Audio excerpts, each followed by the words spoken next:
Ladies and gentlemen, welcome to the afternoon session of the opening day today, the 11th of September, 1893.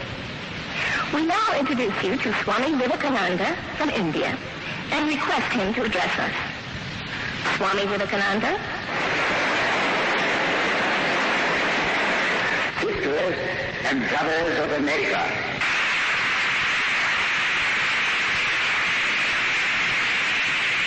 it fills my heart with joy unspeakable to rise in response to the warm and cordial welcome which you have given us. I thank you in the name of the most ancient order of monks in the world. I thank you in the name of the mother of religions. And I thank you in the name of the millions and millions of Hindu people of all classes and sects. My thanks also to some of the speakers on this platform who, referring to the delegates from the Orient, have told you that these men from far-off nations may well claim the honor of bearing to different lands the idea of toleration.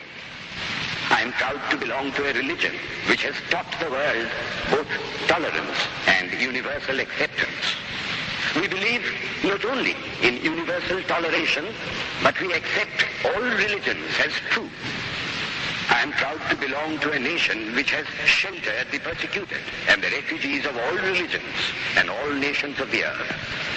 I am proud to tell you that we have gathered in our bosom the purest remnant of the Israelites who came to southern India and took refuge with us in the very year in which their holy temple was shattered to pieces by Roman tyranny.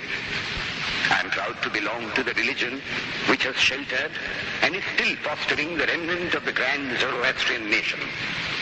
I will quote to you, brethren, a few lines from a hymn which I remember to have repeated from my earliest boyhood, which is every day repeated by millions of human beings.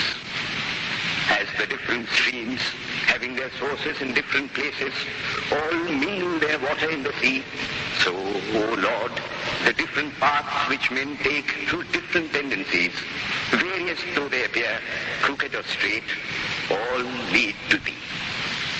The present convention, which is one of the most august assemblies ever held, is in itself a vindication, a declaration to the world of the wonderful doctrine preached in the Gita. Whosoever comes to me, through whatsoever form, I reach him. All men are struggling through paths which in the end lead to me. Sectarianism, bigotry, and its horrible descendant, fanaticism, have long possessed this beautiful earth.